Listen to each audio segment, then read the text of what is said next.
It's value chain I hate. I won't mention value chain. So there are two value chains here. Well, good morning, good afternoon, good evening, everybody. Thank you for joining us. We're back for the EAC Institute, the European Aviation Conference Institute podcasts again. Welcome. Thank you for joining us. Very glad you can be here. Today, we are talking AI and specifically AI in aviation. And then further specifically, again, the question is Europe falling behind in the aviation AI ecosystem? Is that the right word? Domain? I don't know what the right word is. You may remember that we have in the past discussed AI. We were lucky enough to have Alex Brooker there that day as well. I'm delighted to say that Alex is with us again today, but he has changed teams since then. He's now playing for an organisation called Airside Labs. Indeed, Alex founded Airside Labs. He moved over from Syria, which was where he was when we last spoke, you may recall. Alex did yeoman service, absolutely yeoman service, in trying to explain to me what AI might mean. And, you know, he worked incredibly hard, and I suspect I know about one millionth of what Alex knows now. We've also been joined by Professor Wouter de Wulf, who is a professor of air transport at the University of Antwerp. And Wouter spoke at the most recent conference in Antwerp, funnily enough, and was well impressive. And Alex, I think you were there as well, weren't you? Is that correct? You were there. So it's only me who wasn't there. So I can't talk about what you talked about that day, which is good because it means we can perhaps go forward. So Alex, very quick, if you would, a very quick refresher course for morons such as myself, explaining AI and what we know now compared to what we have been slowly learning since we last spoke, if you would. Well, thank you very much, Andrew. It's a great pleasure to join you on this podcast. Great to see you again. Since we last spoke, things have moved on significantly in the world of AI, and we had some fantastic discussions at the recent conference in Antwerp for the Institute. And since we introduced AI and some of the concepts around artificial intelligence and how AI can essentially perform tasks that were previously thought to be only achievable by a human. So artificial intelligence doing things, solving problems, answering questions that previously only humans could do. And so since then, we've seen huge advances. It's almost, I'm in this stuff every day. I'm constantly reading about it. I'm using the tools all the time, and I'm struggling to keep up. So goodness knows, or the rest of perhaps normal, regular people who don't live and breathe this stuff all the time, how they may be seeing these things and which things they're picking up on in terms of changes. But the biggest things recently, we've had new generative AI models coming out from the major players, both proprietary and open source. And we've seen some quite interesting developments, specifically in aviation, in terms of deployed systems, not using generative AI, but using quite very specific deterministic models and very focused applications to solve specific use cases. So does that mean not just downloading ChatGPT, or what's the new Chinese ones, Seek made something or other? Its logo's a whale, which I'm quite taken by. Does that mean we didn't just download those and ask it to do stuff? We actually got someone who knows what they're doing to program it specifically and do very specific tasks. Is that the difference between generative and specific? Well, generative AI is non-deterministic. So it uses a mixed neural networks, and it can answer questions in different ways. It is dependent on its training data and how it's been fine-tuned and deployed. But it's very different to machine learning and very specific application of algorithms to solve particular fixed problems. So something like optimizing a turnaround process using time series data in a very structured way is very different to using ChatGPT or asking a question or asking for a recipe online or solving a particular problem. So they're very different things. They're at opposite ends of a spectrum, where for the deterministic use of machine learning, so inspecting a time series of very structured data. That's very well understood, and there are some fantastic companies with products out there deploying into airports and solving problems. That's at one end of the spectrum. On the other end, we have the non-deterministic generative AI tools that are very, very different, and only useful right now for a different set of problems around mostly text and understanding large volumes of information and textual information. Right. Wouter, does that all make sense to you? Does that sound right? And if that's the case, what Alex has just said, and I don't doubt him, does that mean the use of AI is somewhat limited in aviation in that it's all about processing large slabs of data? Yeah, I actually agree with Alex. Of course, if you see if you look at the evolution, it's impressive what's happening for the moment, and we all know, of course, this content creation, like the ChatGPT that all of us are using almost on a daily basis. Aviation is seen as a high-tech sector, but you can see that the technology adoption is always a bit slower than in other sectors because the safety and security are top-notch. So it always takes a while before these innovations are actually introducing. Step by step, we're getting there. And to come back to your first question, does Europe lag behind? I don't think so. Because the application of AI in aviation is really limited to some applications. And of course, a number of airlines are using it already, like this type of chatbots, or using it for predictive maintenance, using it for large data content treatments and all of that. But we still have a very, very, very long way to go. But I'm optimistic. I'm quite sure in the longer term, medium term, I take it 5 to 10 years, AI will have a very big impact on aviation. The part I'm struggling with in all of that from both of you is I can get Alex's case study of we've worked out how to speed up turnarounds, shaving, one assumes, minutes off the process, but certainly not shaving 40 minutes off the process or 20 minutes off the process, I suspect, because a turnaround is a classic example of an analog process, isn't it? I mean, you can use all the AI you like, it's still analog at the end of the day. You've got to get the aeroplane emptied, cleaned, refilled, refueled, repassengered. That's not a word, I just made it up. And pointing in the other direction again. And of course, you can use AI perhaps for more predictive work in air traffic control and so forth. But I appreciate that this is how long is a piece of string question, but I can see its use for things like turnaround. I can see its use for ATM. I'm struggling with why the sky is the limit, Wouter, as you effectively said. I put those words into your mouth, but why you think that the chance for using still more of AI is so great. I'm just struggling to find the examples.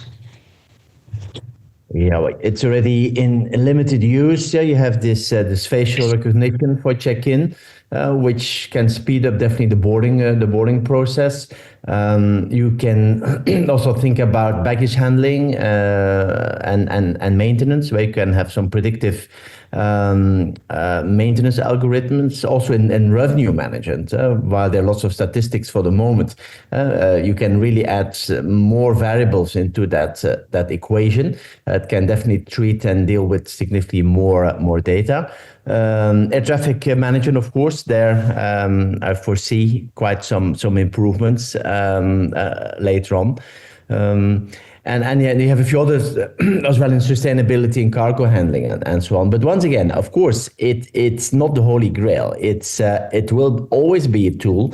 You will always have a human either intervention or control over it. And it will definitely help to speed up certain things and to simplify certain processes and to enhance the data quality. I think in these three domains, AI will be very, very useful. But it will not stop the intervention of the human being, of course. Alex, you agree with that? I do, and I'd build on top of those ideas, because I think the examples we've used so far are in the operational side.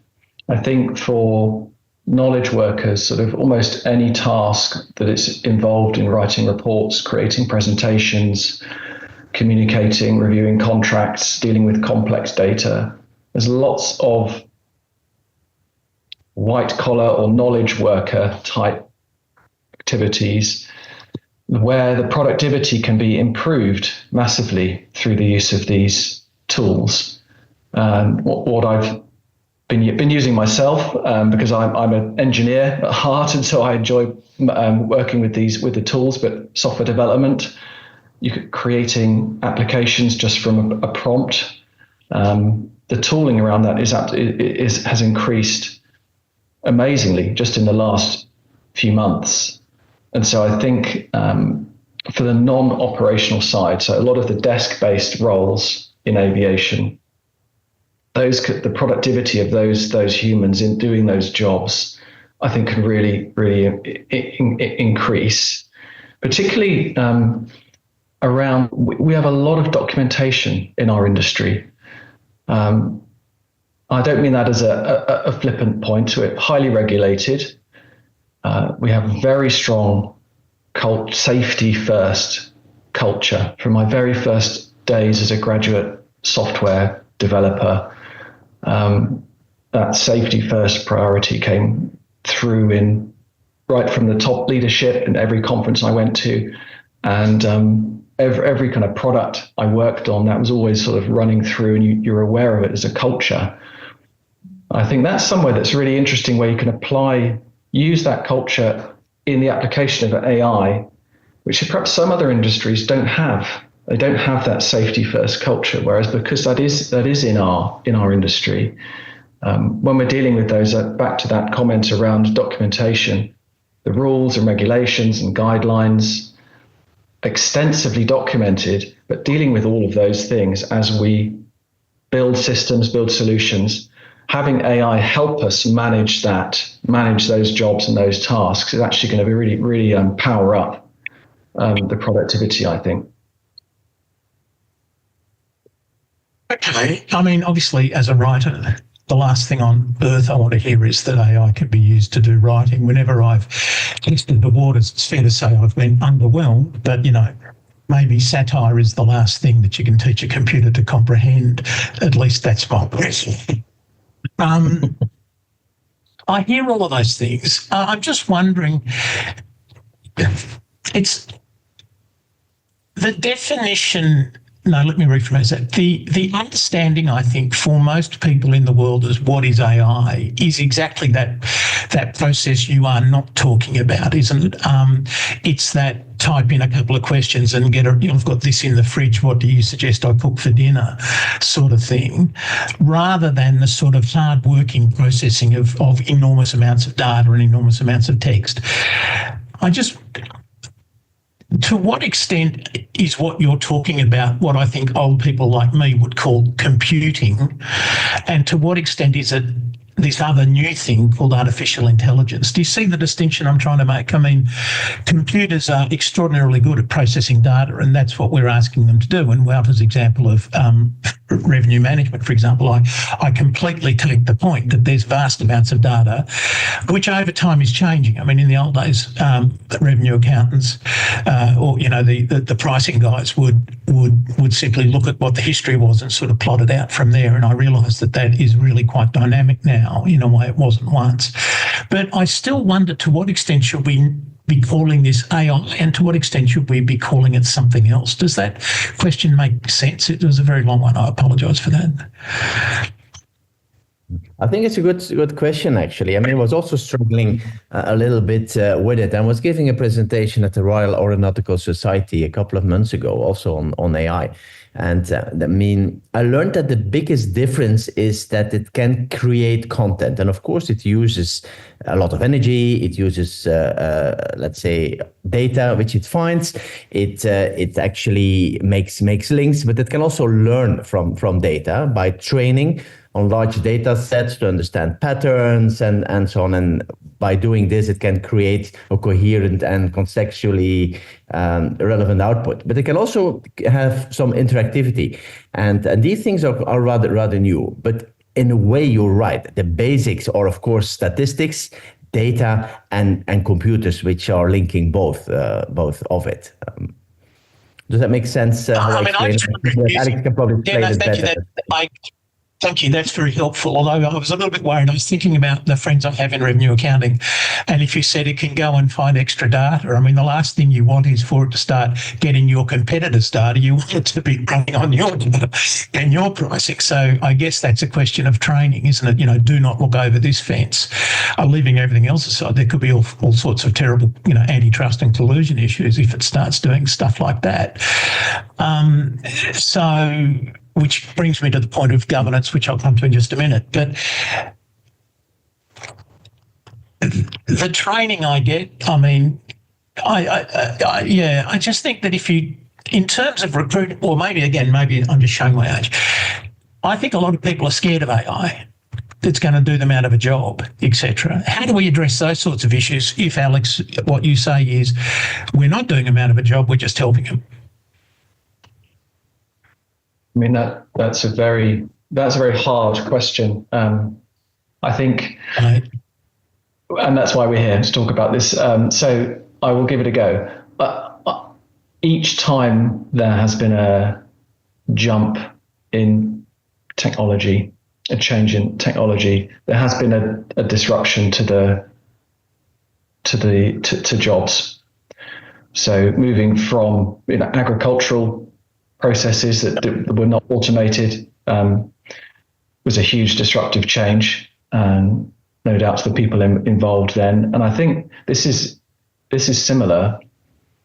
It is a big change in the way that almost, I think, all knowledge work will be done.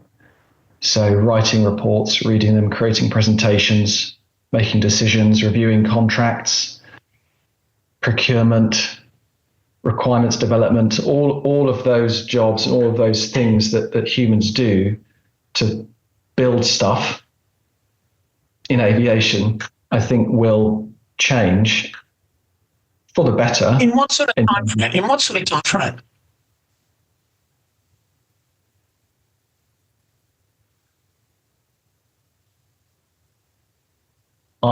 So if I was to model this out, is the way I think about this is. Is there an AI program you could type this into as a question and get an answer? Just by the way. If we stay, so things move at a different pace in aviation because we're highly regulated and we have a safety first culture, of course. So if you look at an industry that's totally unregulated and perhaps business to consumer, how quickly are tools and software products changing there? Things like payments and customer support. It's not overnight, and I think it takes time for any change to ripple out across a broader economy, right? I think there is a famous saying that the future's already here, it's just not widely distributed. So I think there are pockets where there are extremely advanced things happening, but it's not rippled out across the economy, and certainly not into aviation yet. And we have to be extremely careful with the adoption of AI across the different systems, different use cases. But I think it's more likely to affect the aviation analytics side first, so the business of aviation. So all of those companies in the travel market that looks at aviation, I think it's a very different question inside operations, where there's a very different question about how you even bring a tool into that environment, into a safety critical environment. But Wouter said he thought the sort of time frame we're looking at is 5 to 10 years. I think that's right, Wouter, yeah. Depends a bit on what you're looking at, Andrew. Indeed, I think the back office will definitely will be first with all kind of tools helping the back office in a number of areas as Alex is saying. Also, I think on the number of customer facing issues, there it can also be quite fast. You look at the chatbots. Recently, I was talking to a chatbot of Swiss because I needed to change my flight. That worked very, very, very well. Also with the facial recognition and all of that. I mean, I think that's fairly easy in a way. So give that 5 years. But of course, to have the real full use of AI, as you probably already see in other industries within a few years. I mean, you think about 10, maybe 15 years. But what's the fact as well, we have to agree that the most of the applications that we are reading about and hearing about have yet to deliver on their promises fully, apart from some practical applications like chatbots and all of that. So we still have to see if it will deliver up its promises. But I'm optimistic, but they need a time frame 5 to 10 years for certain tasks, mainly back office, and then 10 to 15 years to have it a bit more in an advanced and fully fledged way. Right. Okay. What about the cockpit? Are we going to see it in the cockpit, Wouter, do you think? No. Not now. Maybe later on when we move to a single pilot operation. I know Airbus is looking into it. I know Comac is also looking into it. But before that's there. I'm sure the technology is already there, but before you have gone through all these government approvals and safety approvals, you're easily another 10, 15 years. So I don't see it coming very, very soon. And I totally agree. The large language models, if we just talk about them for a second, they do not understand the real world. So they're not, as Jan LeCun says, they're not world simulators. The models don't understand how physical things interact in the real world. So if you ask questions about an aircraft operations or airport operations, how things work, or ask a question that has a complicated time scenario of movements or something like that, then the LLMs are not able to answer those questions reliably. So that's understanding the real world is quite important for us in our industry, and so that's something that they don't understand that yet. Even with the latest models where they're reasoning, in inverted commas, reasoning models, and they show their thought process, and you can read it. It's fascinating to watch it happen and see how it's considering what's going on. But they are not. They still don't understand the real world. They don't understand the realities of one aircraft at a gate at one time. If you're trying to do a complex resource management question, so that's where other AI, other subdivisions within AI, machine learning, are much more applicable, and there are good companies out there building those products today. So we have to be really careful to separate those two out. So large language models they don't get it really yet. It's exciting to see what they can do, but yeah, it'll be a long time. So I wouldn't put anything generative AI anywhere near safety critical systems right now. But so thank you. So you're getting back to the point I was trying to make earlier, aren't you? That if you ask the next person that walks past you on the street what AI is, I'm sure they would flounder around and finally get to what you call LLM, large language models, things like that. The dystopian version of AI, if you like. Whereas actually what we're talking about is machine learning, at least for 10, 15 years. Should we be focusing more on labelling it correctly, or should we be trying to upsell the potential upsides?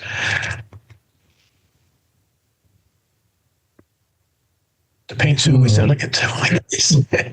I think before you're doing that, I know you might come back on it later, Andrew, but there's still some government intervention which might be needed. You still have a few issues which need to be solved before you can move on. Also in aviation, you have the bias, the misinformation, you have IPR, you have the computational cost, you have some medical issues and all of that. So all these things, even Europe has not regulated that yet, and Europe normally regulates first. So I think before we can give a good answer to that, I think that the government still need to make a framework where AI can work correctly, especially in critical sectors like aviation. That's my point of view. We're not going to come up to that now later. We're going to come to it right now. This is exactly what I want to talk about next. I'll come back to you. I mean, you've raised a number of really interesting points there, including inherent bias, cost. You didn't raise environmental impact, but clearly the energy they soak up is quite high. How do we create a regulatory framework that is neutral, balanced, fair, all those things? Is there any model we can use? Shall I? I'll go first on that one. Go ahead. Thank you. I've never seen a more relieved face in my life. Well, the EU was very quick to create the EU AI Act, and I think maybe this comes back to the topic of the podcast. One of the first questions was, is the EU behind? I think aviation is one thing, but if in terms of the general question applied across the piece, the EU is first to regulate, and I would like to see AI regulated. There are some very good things in the Act around not using emotional facial recognition in combination with understanding my emotions, perhaps while I'm trying to navigate through an airport, or perhaps my stress levels, or lack of stress because it's such a wonderful experience.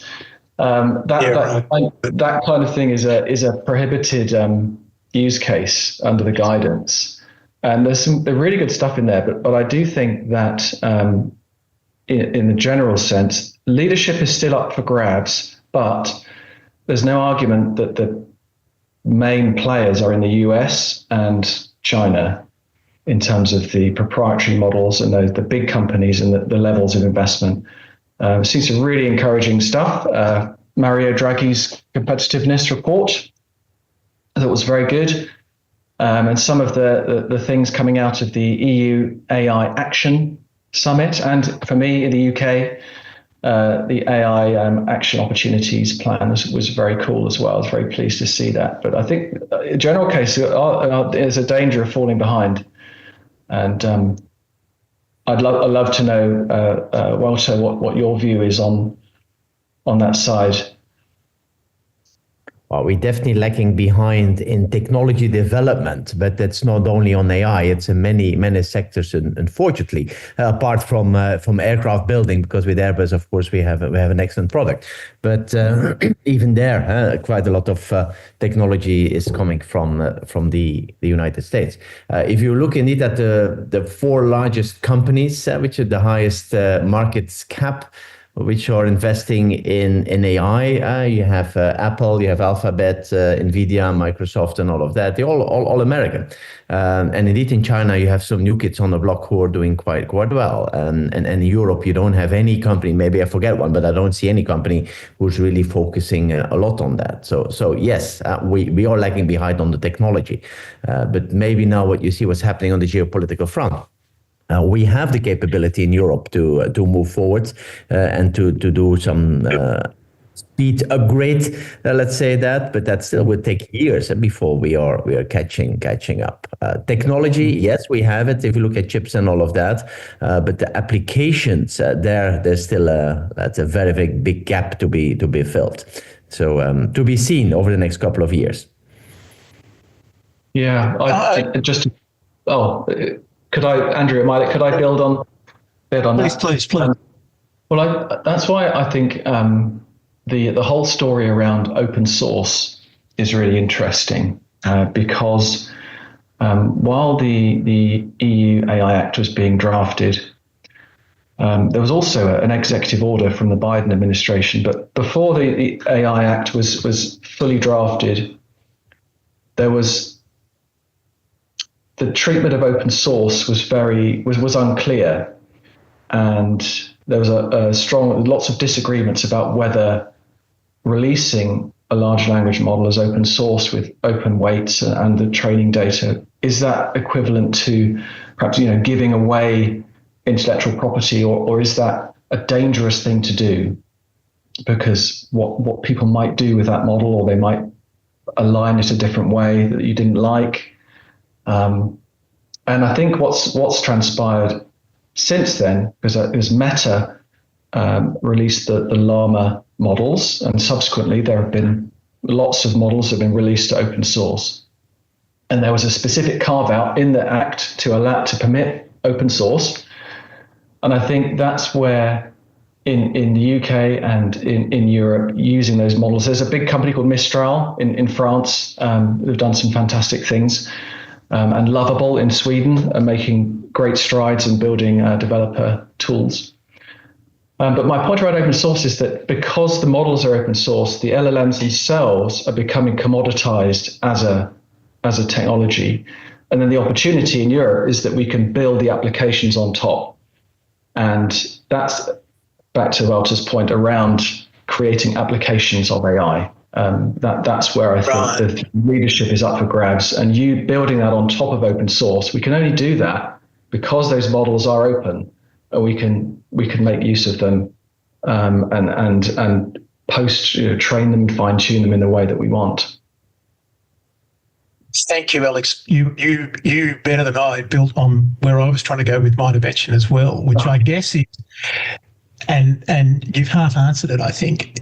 Is there actually an advantage to being the market leader in this? Is coming first one of those things where actually you'd be better off coming second or third? See what I'm trying to say? I mean, why do we need to be at the very forefront of this if we can watch other people make stupid mistakes first? Isn't one out, one back a good place to be? Sorry, horse racing term there. I think there's definitely a first mover advantage. No, I mean, if you look at the social media, you look at the large companies, look at the ecosystems, look at the e-commerce, look at Amazon, look at social media companies, look at Apple, for instance, which is also an ecosystem. I mean, they definitely had the first mover advantage, which they actually exploit. Of course, sometimes first mover advantage doesn't always work. No, if you don't adapt quickly, think about Kodak, think about Nokia. These are all sad examples.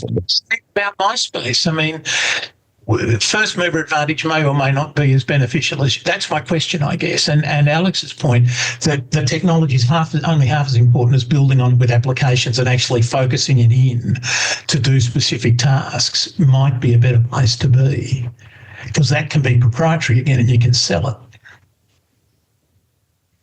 Am I being too idealistic? Maybe you're a bit naive in my point of view. I'm not a big with that, it's a fact in Europe we need to change gear, both in the technology development as in the application field. We're running behind what's happening in China and the US, and we have to really change gear to at least catch up. To become market leader is still very, very far away. So I'm rather pessimistic on that one, but I'm optimistic on the use of AI. What's your initial question? Your first one. Alex. Well, I'm very optimistic on the use of AI as my general position. Super optimistic. I come from industry and both small and big business. Let's push on and build amazing things. I think on the regulation side, there needs to be a shift. I think a shift towards enabling those applications to be built rather than having regulation and trust and responsible AI. These sound very good. They're good words. If you call something, in the UK, we've got a big initiative called Responsible AI. And how can you argue with that? You can't argue with that. Like, irresponsible AI. You cannot argue with that. And they're doing some great work. I think it would be even more effective if the approach was to think, okay, how can we solve problems in our societies using AI together in a responsible way? So building the applications and business working in partnership with some of the regulatory side. I do feel that there's a little bit of a sort of let's slow down, or a counterbalance. Let's quick regulate, stop them or slow them down. And I think that actually may be counterproductive for the startups in the EU and the UK, actually. Is that the way you see the European/UK regulation going, though, to stop them, restrain them, rather than give them their head? I mean, I got the impression from that answer you thought that. Yes, I wouldn't put it that strongly at all. I don't think it's there to stop. I think it's the intent is to enable and to help and facilitate. But I think we could do more. I think we could do better. So very practical things like it would be an advantage, I believe, to have a trustworthy large language model where you know that it has been trained using training data that has been sourced in a legitimate way, that doesn't compromise a whole load of different copyright agreements, where you know where all of that training data has come from, so there's a provenance there. And so you can then understand any bias in that model and how to then perhaps mitigate that bias and to avoid either a model going down a particular track and exhibiting that bias in a certain way. Just as much as knowing that data provenance, I think that's actually a product advantage in the marketplace. If you can say our product and our AI has been trained on this legitimate open data set and has passed these sets of tests and exams, that if you know it's passed all of these tests, then you know that it's behaving in a certain way and doesn't exhibit a bias that you don't want. Having had it recently put into my head, I am wondering if the word naive is an appropriate thing to say. How likely is that as an outcome, Wouter? Maybe you're right. I mean, I'm still quite positive, but I'm very concerned about the government regulation or the lack of government regulation. Normally, I'm not too much in favor of government regulation, but here I think you really need to have that. And if you look at what's happening geopolitically in the US and in China, this AI is so powerful, and you can see what it can do, and even can spread misinformation or made miscalculation, or it could be even biased. So that's more tricky. So Europe could probably lead in a kind of regulated artificial intelligence, and there probably we could excel and overtake certain other countries in what they're doing. We see how that's going, but I'm definitely positive, and I wouldn't dare to call you naive, but thinking that Europe can catch up so quickly. Andrew, I don't think so. It really needs to change gear, put lots of money into it, and see what we get out of that within the regulated environment, which still has to be. Absolutely. I mean, no, I'll try it. Alex, your dream world, where you have an LLM and you can see what it's been through and you know its background and you know the questions it's been asked to get you to this place. I can see that as a very helpful product. If I'm an airline or any other player, if I'm going to purchase a system that I can then use to streamline into my organisation, I can see that that's really fundamental, that I have to trust my vendor. Okay.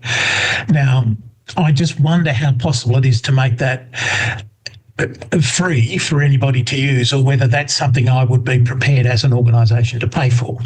And I think that's where you were going, and I think that's fine, and I get that. I'm buying a tool, and I could buy Alex's hammer, or I could buy Wouter's hammer, or I could buy whatever, and use them for that purpose.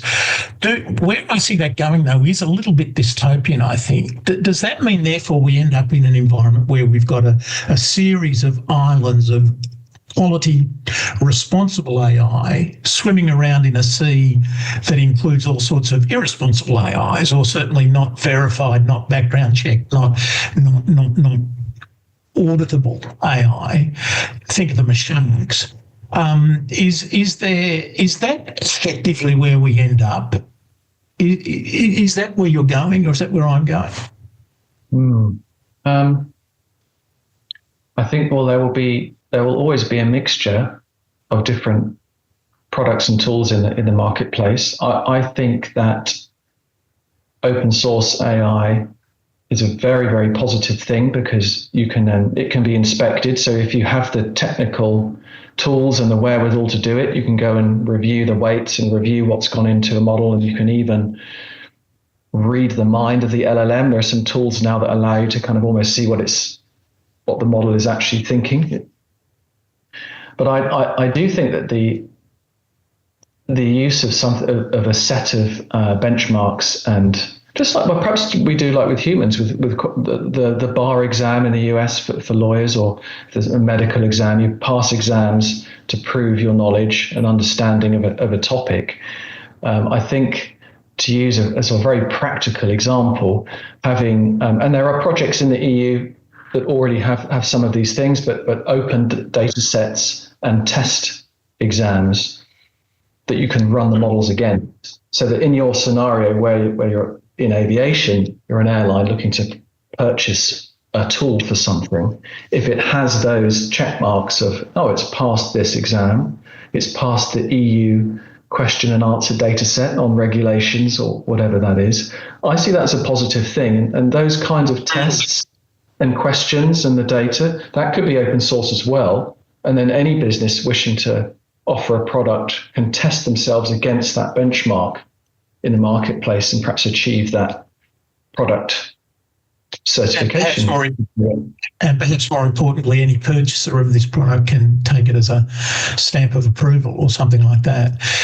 Would that satisfy your criteria, Wouter, of the sort of regulation that the Europeans could do that would work well? Yeah, absolutely. I fully agree with Alex was saying. That definitely makes sense. Europe made the first step with the first AI Act, but that still needs to be fine-tuned and need to be checked and double-checked if it's working. But the way how Alex is describing, I think it can work, and I hope it will work as well. I mean, I'm just a dumb lawyer, so excuse me using analogies, which is how I tend to think about some of these things. What's wrong with this analogy? Is AI like dogs, right? And if I train my dog and it does something wrong, I'm responsible for it. And if no one trains my dog, it goes off and becomes feral, and it ultimately becomes a wolf. Actually, leave the genetics of that aside for a minute, but it becomes a feral mad dog somewhere, right? So because at the end of the day, regulation is almost inevitably about liability. Okay, hate to be a lawyer, but there you go. So if it's my dog, and even if I've sold my breed of dog to you, Alex, and you've started to train it to do something different, perhaps my liability slips over to you. But if, on the other hand, someone's using it, it's just a dog, isn't it? Isn't the dog owner responsible for what the dog does? On the basis that even though AI, sort of implies it's got some intelligence, so do dogs. Well, unless you've met my old dog Max, who just had none but left aside. Poor old Max. Who is going to be liable for some of this stuff? Okay. So let's say I'm a dog breeder, Andrew.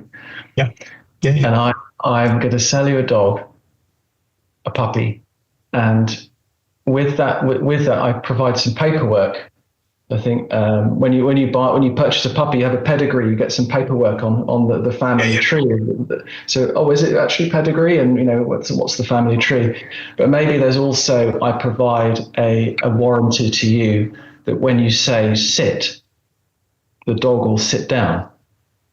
And in aviation, with the validation verification process, you provide a system and you warrant that it will do certain things, and if it doesn't do it, that's a defect. Yep.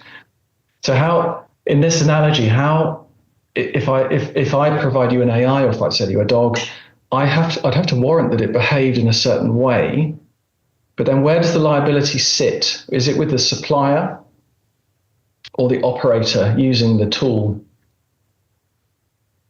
I think with AI, we are now pushing my analogy forward. But if I expected it to sit and it didn't sit, then that would be your liability, surely. But if I said to it, please lower yourself onto your back legs, and it didn't sit, then probably that's my fault, because it's the instruction I have to give it is to sit, right? A three-letter word, forcefully told, etc., etc.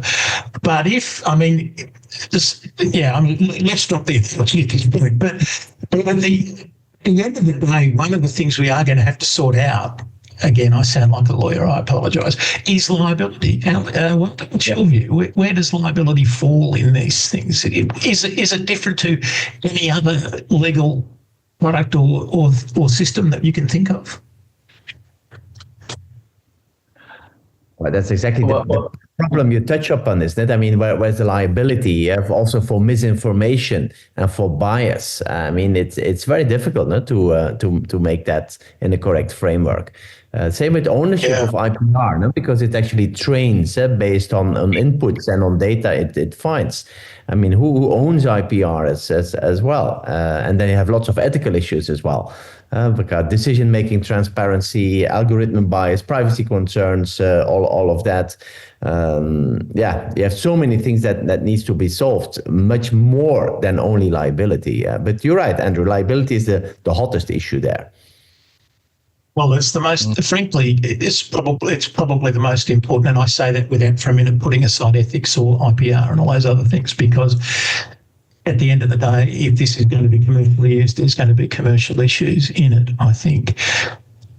Are we at risk of this technology getting ahead of a sensible regulatory framework?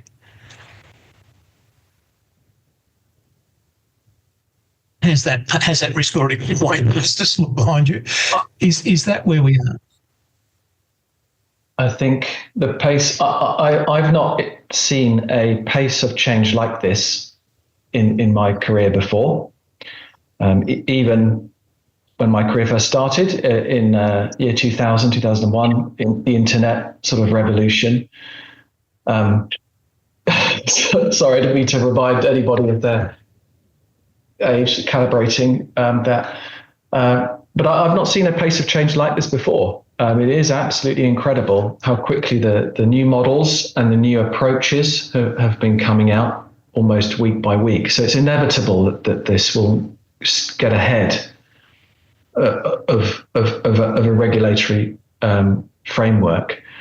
But I think that just on the previous point around IP and liability, who owns the content that comes out of the models, and solving those kinds of, or at least providing answers to those kinds of questions, if everybody knew what the rule was for the content created by a model in a particular situation, that would help accelerate, because business and government and we could all move forward knowing, okay, that's the situation, let's build our products around that. But because it's unknown, I think that is a bit of friction on people adopting and using these tools in their businesses.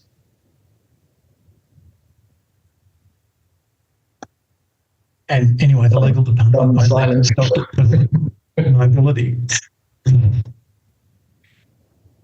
Well, the bottom line is there's so much work to be done in any way, both on technology advancement, on the application field, but also on the regulation. And we just in the first baby steps. And I actually agree with Alex was saying. Indeed, if you look at the internet, what an enormous revolution that created. That was definitely slower, at a slower pace, and was more straightforward. And the same with the phone and the electricity and the personal computer and all of that. Here you really have a combination of all these things together at a very, very fast speed. So that's a challenge. Definitely. Yeah.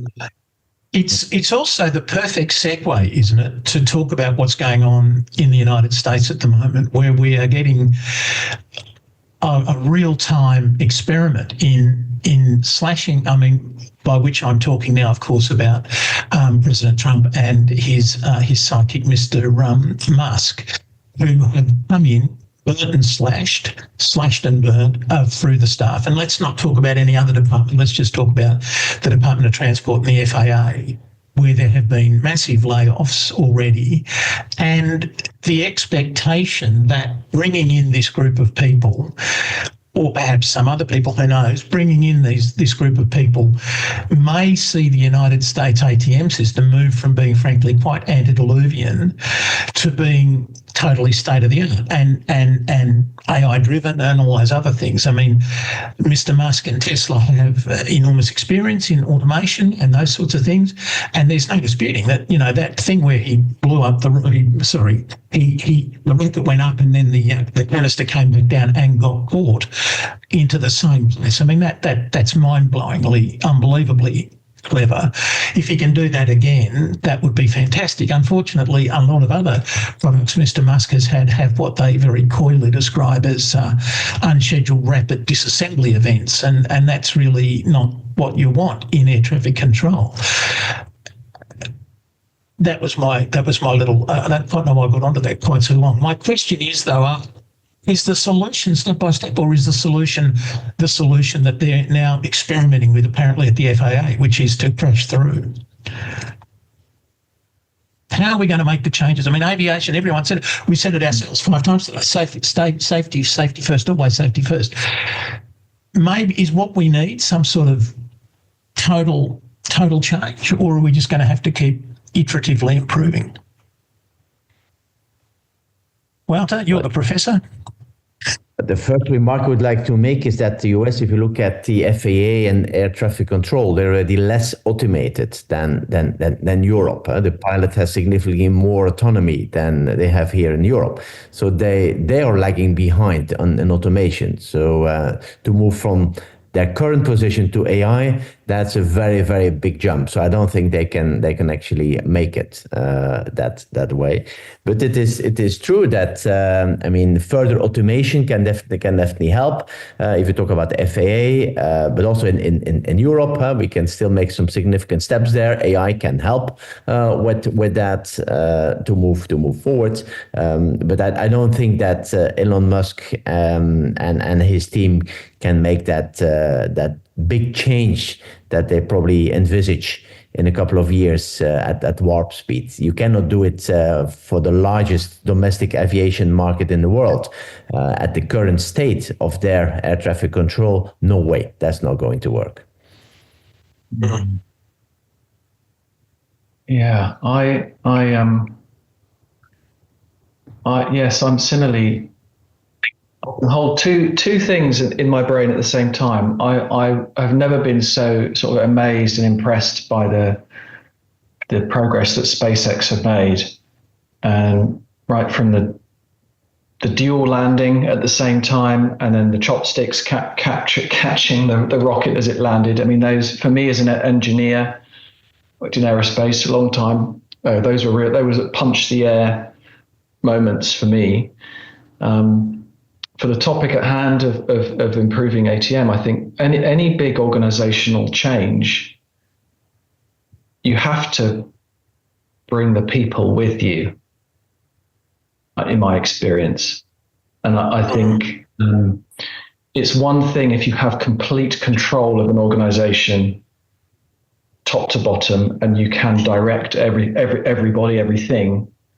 Whereas in big government departments or big organizations, you have to win the hearts and minds of people to go with you on that transformation.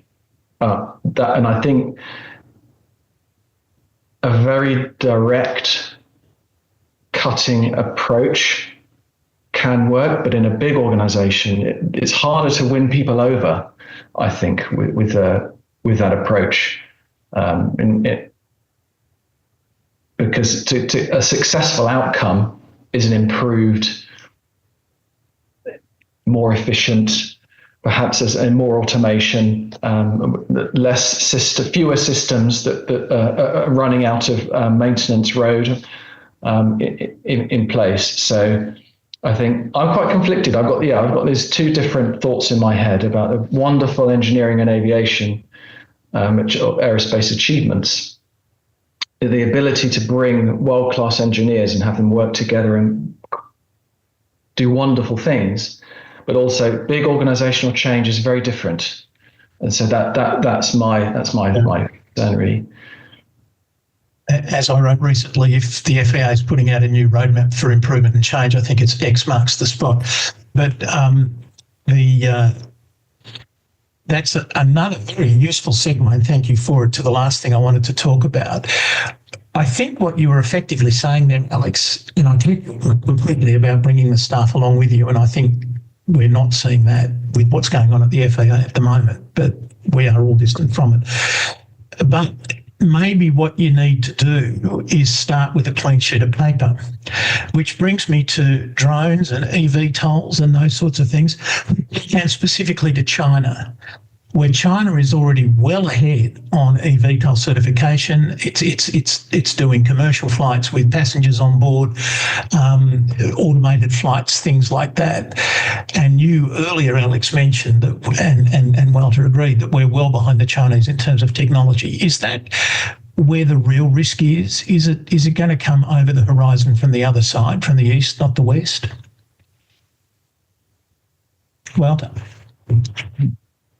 Yeah, I mean, maybe, yes, maybe on urban air mobility and all of that. But I mean, if you see that China is having this A320 copy flying quite soon, I'm not so sure it will get approved so easily, especially with the geopolitical issues which you have now.